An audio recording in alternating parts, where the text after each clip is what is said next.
This is a video I may delete in the future, but it's a video I've been meaning to make for a long time, but I've been skeptical about making it because I've often asked myself, what is the purpose of me making it? Is it in my own mind that I think the things I think and therefore not worthy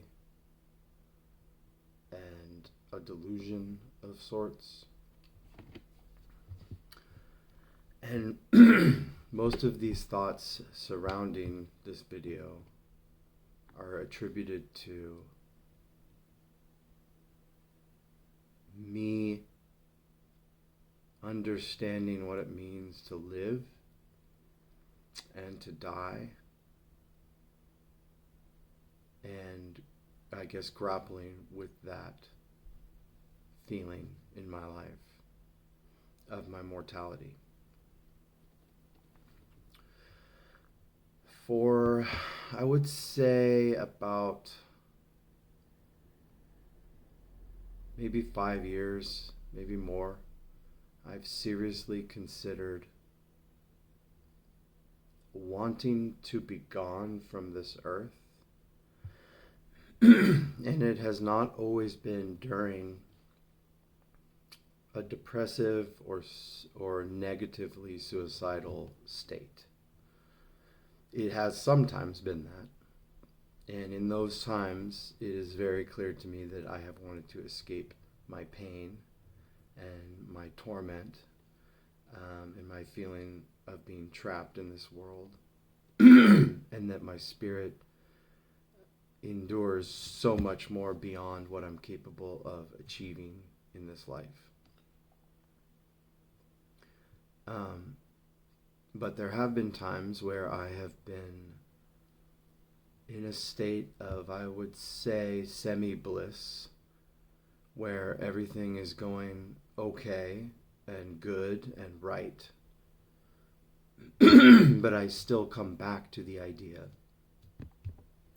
of, wouldn't this be the good time, the right time to go? Because if the world can remember me as I am now, youthful to some degree, in a healthy state, vibrant, charismatic, all of those positive things that we have in the first half of our life that we slowly lose during the second half. I've pondered, is the second half of life worth living? And I think the consensus for most healthy-minded people would be yes. Because scientifically speaking, psychologically, apparently many people find greater happiness later in life, or so I've read. And I do believe that that is something worth noting and worth taking into consideration when examining feelings of not wanting to live that part of your life so that people see you and remember you in that way. So I keep coming back to this idea of, what if some people are meant to die in a youthful state, in a more youthful state, so that they can better be remembered the way their true spirit is, which is eternal and everlasting and doesn't age and doesn't wrinkle and grow old and grow ugly and forget things. And I've justified it to myself that this could be a good thing for some people. Now, regarding my thoughts of wanting to end my own life, I have realized that this is a darkness that lives inside some of us. Um, it is based on feelings of deep, deep insecurity and self-hatred. And some people have a justifiable means to feel these things as they grow older over time based on their environment and circumstances. And some people manufacture these beliefs because of the way their mind works. And I think that I have manufactured these beliefs based on how my mind works. My mind is so obsessed and addicted to both good and bad things that the overall feeling of my life can be so introspective and overwhelming at times that I can't seem to cope or grapple with the actual state of being. I am dissociative to this degree, I guess, but I am not a dissociative person by nature. I'm very deep introspective and living in the here and now and what's going on right in front of me, right in this moment, and seizing the current moment and the current opportunity to describe and explain what I see and feel and all my senses.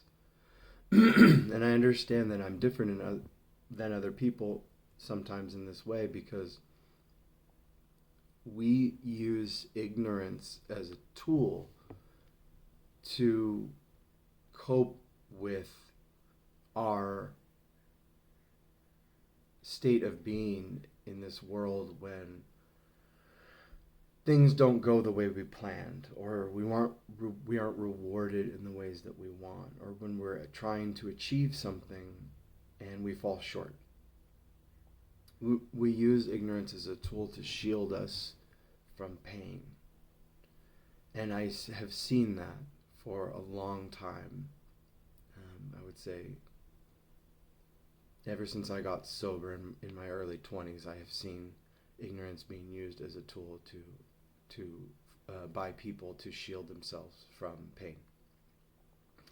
And I've always struggled with that because I am very much someone that learns by doing things, and I also learn by observing others.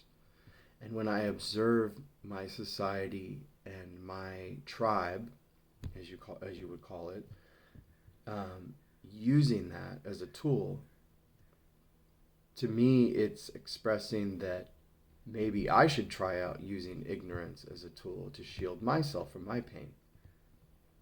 And I'm sure I have passively and subconsciously I've done it.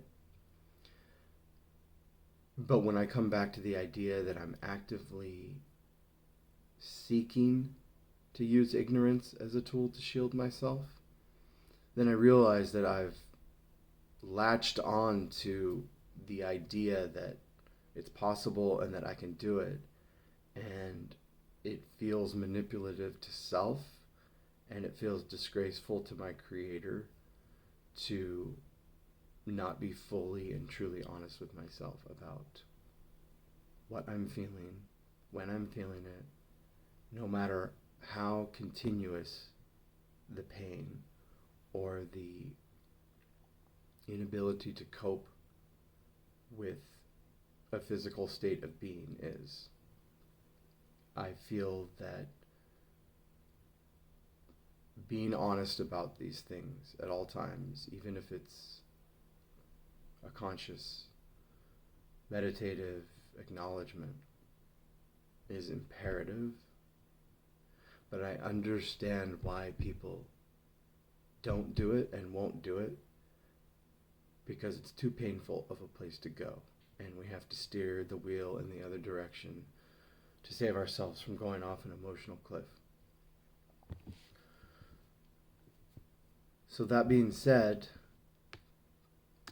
I can say right now that in the last several years of my life, I've had emotional ups and downs that have been that seem to be growing even further, seem to be growing closer together. So this idea of using ignorance as a tool long term for years and years and being okay doesn't seem to be probable or possible for me. It seems to be more and more overwhelming. That being said, I can rest on my laurels and live another day the same as I lived it the day before. And what ends up happening for me is that I just go through introspective period into flat period, back to introspective period, back to flat period. And the grind, as it is, seems to just go on and on and on. Now, some people would say, well, it takes responsibility and wisdom to accept things in life that you can't change, and it's a tough pill to swallow, but you need to swallow it. And I've done that as well to survive periods of pain and even bliss. So, what does this all mean for me? It means that I have a deep connection, I've found, towards my spirituality, or towards the nature of the eternal self, or the spiritual self that passes on. And I believe it exists. I believe that God and Jesus have come to me, have reached out in my life and spoken to me directly through signs and through my consciousness to tell me what is waiting at the end of life. And not everyone believes what I believe. And I have not been a very good preacher of Scripture in my life. I have not desired to be someone who reveals salvation to people, even though I do believe it is there for all of us. And it's one of the things that I think that I don't have a gift of, to be a disciple of Christ, or be an apostle, or be someone who spreads the good word. But I know how Scripture has affected me and guided me towards the truth. And I think in my own way I have regurgitated that to all people in my life, spiritual or non-spiritual, in a way that is subdued and effective, because I think that people don't want that shoved in their faces sometimes. But I don't not shove it in people's faces just to appease them. It's just not my style to force that particular subject in that particular way. So I have come to terms with the fact that I do not want to end my own life. And I have gone back and forth with that idea during times of great physical and emotional pain. And I realize that is the time that I am losing myself to the darkness of wanting to escape something that is a bit unjust to me, to have extreme physical and emotional pain at the same time. But the times that I'm okay and I'm healthy-minded and I'm taking the next right step and things are generally fine, I come back to this idea of this would be the right time for me to pass, the right time for me to go, because all of that goodness would be at the end. And the worst part about losing people, for me, I've only lost one person dearly, dearly close to me, and that's my father, is wondering what was going through his mind and what did he think that his legacy and the state of his life was at the moment that the neurons were firing in his brain telling him, you're going. And I believe that every person has that before they die, regardless of how they die. I guess an exception would be a death that's so quick that you can't even think, but even then, I believe that each person has some sort of deep metaphysical understanding of when they're leaving. So, I'm currently healthy. I've been taking care of my health. The only major health conditions I have are, well, one major, one minor. One major is I have physical hip pain, which is not life-threatening and something I can live with forever, and I don't foresee it having any effect on my longevity. The other is my blood pressure. It is a hereditary condition that I inherited from my father's side of the family, and my blood pressure has gone up and down throughout the last 20 years or so. And right now, currently, my blood pressure readings are normal. So there isn't much to suggest that I will not, at this point in my life, live till at least 60, unless further symptoms come up to show otherwise. However, I do not believe that I am in control of the moment of my passing. And I know that a lot of people cling to the idea of scientific health as a means to invoke the idea that they are in full control of their destiny and their physical longevity. And it is important to be healthy, scientifically and medically. But I do not believe we are in control of the moment of our passing. I guess you could call it predetermination. I believe we're all here to do what we're all here to do. We're here to walk the path that's been set forth for us.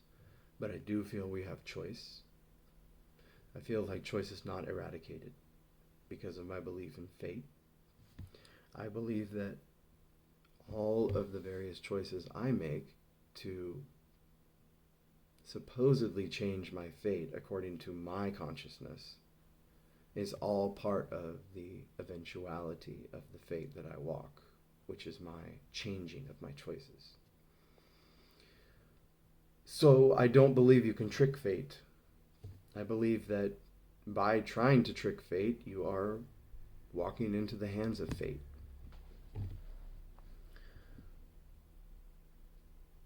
So what that means for me is that my fate is whatever God has set out for me. And if I'm healthy, scientifically and medically, but I die of some radical thing that strikes me dead, a heart attack, anything that could affect my veins, my arteries, my heart, my lungs, a tragic circumstance. If it's my time to go, then it's my time to go. The question is everything that I think and feel related to me passing? Is it information? Is it a sign? Is me believing that dying young or in the first half of your life a good thing or a noble thing or a good way to be remembered in a healthy state? Is there justification spiritually for that? I'm starting to convince myself that yes, that I'm seeing the signs and I'm hearing the signs that I may pass soon. And I've been thinking this for about a year, maybe a little longer. And I can't predict And I can't prophesy. I'm not a prophet. And I can't know. Which is why this video is hard to make. Because to say you know and you don't know at the same time is a tough video to make. But if it's true and it happens, I want everyone to know that I've been thinking about this for a very, very, very long time. And I've thought very, very deep things about this topic. And then in my moment of passing, I believe there will be a moment of great pain. And that moment won't last long. And I will be free. I believe that. And I'll pass on to the Father. And this is what I've been wanting for a long time. Because for some people in this world, life is tough, rough, where it wouldn't be for normal people, maybe people who wear that veil of ignorance better than I do. So, if it happens, and you're all watching this, know that I'm at peace. Know that I wanted this. Do not waste your emotions and thoughts on the idea that somebody died too young. I do not want to fall into that category. My life is not a tragedy. I have painted my life as a tragedy. And in order to be free of that, I have to release the spirit from the physical body. Or it needs to be released through my passing. And that's when I can be free. And I want freedom.